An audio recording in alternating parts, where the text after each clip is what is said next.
Although Juane Odendaal considers herself a Canadian, South Africa is the country she first called home. I lived in South Africa until I was about 6, and then from then we moved to Canada in 1999. The African nation has long been afflicted by a tense racial divide, high unemployment and violent crime rates, poverty and social exclusion, which is why not long after Juane was born, her parents, Jacoba and Anton, sought out a safer environment to raise their children. But I was very young. I was 6 years old when we moved, so I didn't know anything. But from what I hear from my parents, it's a very beautiful country. Like when I went back in 10th grade, I mean, that just explained it for me. It was so, so nice. But other than that, for my parents, I just hear that it's like very dangerous. There's a lot of crime and everything. But I mean, that doesn't get over the fact of like how pretty the country actually is. Being from South Africa is an amazing conversation starter. I mean, the amount of questions that I get from people is ridiculous, but I think I definitely would consider myself Canadian. I mean, I have a Canadian passport, and so, I mean, I just say I was born there, but the majority of my life was spent in Canada. Odendaal returned to South Africa to visit members of her extended family, most of which still live there. When I went back, we went to my uncle's farm. It's not just any like typical farm. I mean, it has rhinos, it has giraffes, ostriches, all those typical African animals. We went there, which was unbelievable because we've always gone to Kruger National Park, which is one of the biggest parks that people visit.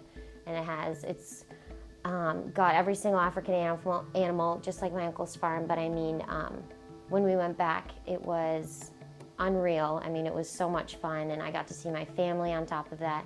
But we went to Pretoria, which is where the majority of my family live, and my uncle's farm is in Warner Beach. The country's marvelous landscape and unique wildlife made the trip an unforgettable experience, although she realizes none of the opportunities she has today would have been possible had her family stayed in South Africa. Kids, they knew right away that they wanted to move, just because they wanted to better my sister and I's life, and give us opportunities, because I wouldn't be able to do what I'm doing right now if we still lived there.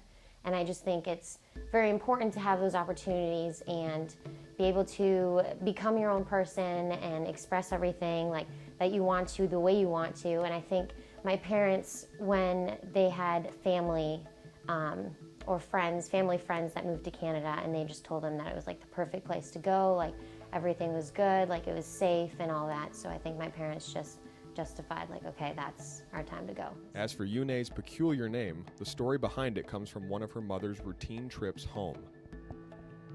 Funny story, my mom actually met a lady on the bus coming home from work one day, and she had 2 little girls named Juane and Shanae. My sister's name is Shanae. And my mom met this lady, and she asked her the little girls' names, and she told them, and I guess those names just stuck with her. So.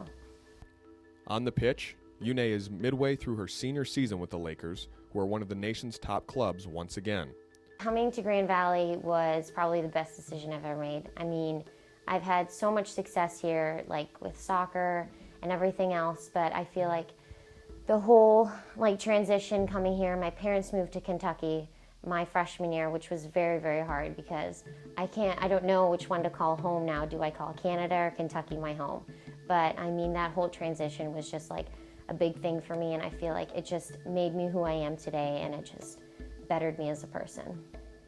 With Juane leading the back line, the Lakers appear primed for another deep run in the NCAA tournament. I hope to have a good season, of course. I hope that, obviously, to win a national championship again, that was amazing. I mean, our team chemistry and our team and the new coaching staff is unbelievable, so I think we're just getting better every day. Following graduation this coming spring, Odendaal hopes to return to Canada, where she will begin the next phase of her life. And then I think eventually I'll move back to Canada and start off there.